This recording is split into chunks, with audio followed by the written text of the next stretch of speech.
Assalamualaikum teman-teman. Kali ini kita akan membahas satu topik yang sering sudah tahu kebanyakan dari kamu pasti, cuman tidak dilakukan dengan baik gitu.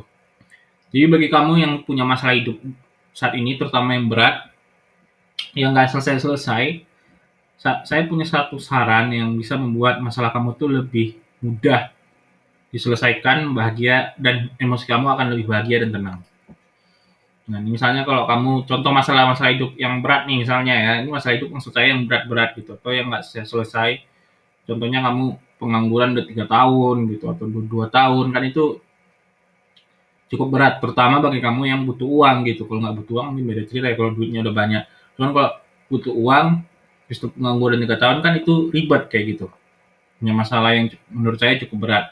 Atau masalah-masalah kehidupan lain, misalnya penyakit yang nggak kunjung sembuh, atau misalnya dizalimi orang lain, dijahatin orang lain dan lain sebagainya. Yang masalah-masalah bisa dibilang sih yang udah kamu coba solusinya dengan beragam hal tapi nggak selesai-selesai, atau bahkan kamu udah putus asa gitu. Nah, solusinya sebenarnya ya simpel aja, yaitu berdoa, minta kepada Allah solusi dari masalah kamu. Contoh misalnya yang pengangguran gitu, udah 3 tahun minta pekerjaannya langsung sama Allah aja gitu. Ya, ini sebenarnya kan simple ya, berdoa aja mas gitu. Cuman saya tanya, pernah berdoa nggak dengan baik gitu? Maksudnya dengan cara benar dan baik gitu. Belum ya, gimana coba? Ya harus, saran saya sih ya, solusinya dicoba aja berdoa. Kenapa berdoa nih? Contohnya ya ini tujuannya biar lebih mudah sama lebih tenang dan lebih bahagia. Contohnya nih saya ambil contoh kayak kamu misalnya mau punya masalah hidup, kekurangan air gitu. Jadi kamu hidup di hutan, ingin cari air gitu.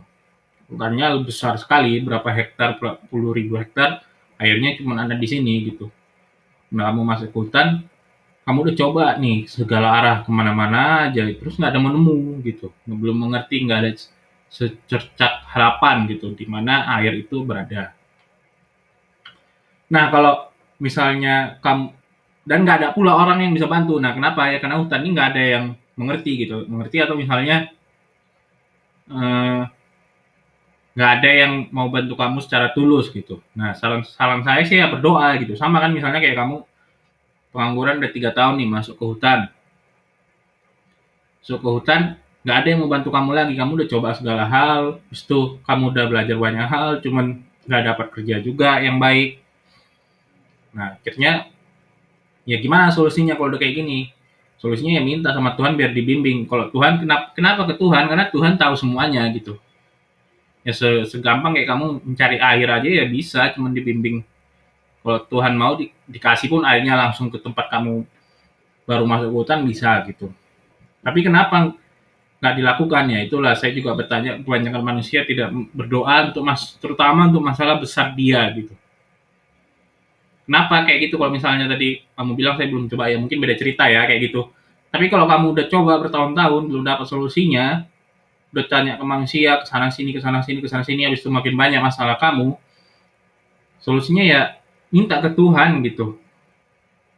Jangan jangan diulangi hal yang sama, tapi nggak kelihatan apa yang harus dilakukan gitu. Kecuali udah kelihatan ya, misalnya kita make sense-nya misalnya kayak kamu lagi cari kerja gitu ya, lagi proses gitu, itu beda cerita. Cuman kalau misalnya kamu udah cari kerja 3 tahun, habis itu gagal terus setiap apply gitu, udah coba sana sini, udah coba segala bentuk interview dan sebagainya, ini bisa kamu coba. Dan kamu akan merasa ini, hidup kamu akan lebih mudah dengan berdoa gitu. Kenapa ya? Karena dituntun gitu ke air ini. Daripada kamu ke hutan misalnya jadinya ke gunung gitu, misalnya ke lembah, gak ketemu-temu airnya. Nah juga perhatikan nih, nah ini yang biasa salah nih. Perhatikan tuh berdoa itu jangan sekali gitu, misalnya ya Allah berikan saya pekerjaan ya. Saran saya jangan sekali.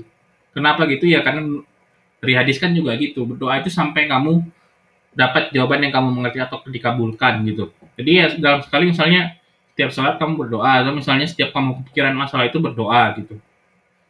Misalnya kamu kepikiran masalah itu 30 kali ya 30 kali berdoa. Sampai dapat jawaban yang kamu mengerti. atau dikabulkan. Misalnya kayak kamu dapat kerja gitu. Atau yang mengerti, misalnya kayak kamu apa mencari kerja tadi misalnya, eh, misalnya mencari kerja yang variabelnya itu misalnya harus di Medan gitu, atau misalnya di Jakarta gitu. Rupanya kalau yang di Medan itu nggak baik buat kamu. Udah, kamu mengerti sebenarnya kenapa kayak gitu. Nah, itu makanya berdoalah sampai kamu dapat jawaban yang kamu mengerti. Atau misalnya kayak gini lagi, contohnya kamu mau mau misalnya nyakit gitu. Ya, sampai dapat jawaban ilmu-ilmu yang kamu mengerti gitu untuk menyembuhkan kamu gitu. Kadang-kadang kan soalnya penyakit itu nggak selalu tanpa sebab sembuh. Dia harus ada sebab juga, misalnya hidup sehat gitu dengan obat-obatan, dengan pergi ke dokter, tempat tempat kesehatan yang halal dan sebagainya. Doa terus-terusan sampai kamu dapat ini. Artinya ya bisa dibilang kayak kamu, oh iya ini jawabannya gitu. Ya. Yang kedua itu berdoa di jam-jam yang atau kegiatan yang mulai dikabulkan. Misalnya di jam-jam itu kayak di tengah malam di tahajud, atau kegiatan yang mulai dikabulkan itu seperti saat setelah sholat atau di bulan Ramadan. Makanya bisa bilang minimal setiap sholat lah untuk masalah utama gitu. Kalau misalnya kamu nggak selesai masalahnya ya minta aja gitu kan, juga kan doa gratis kan ya. Kalau misalnya dibayar kita beda cerita, setiap kamu doa kamu bayar berapa kan ribet. Kalau ke Tuhan kamu gratis, mau minta apapun. Nah gitu ya, atau kegiatan yang mudah dikabulkan atau bentuk lain yang mudah dikabulkan, misalnya meminta doa dari ibu itu juga mudah dikabulkan. Ya, sekian sih yang pertama ini ya, itu yang paling kayaknya banyak yang miss di sini. Sekian sih, terima kasih. Jika ada pertanyaan psikologis lainnya bisa WA saya di sini nomornya, dan saya harapkan semoga masalah-masalah teman-teman bisa selesai dengan kebaikan. Assalamualaikum warahmatullahi wabarakatuh.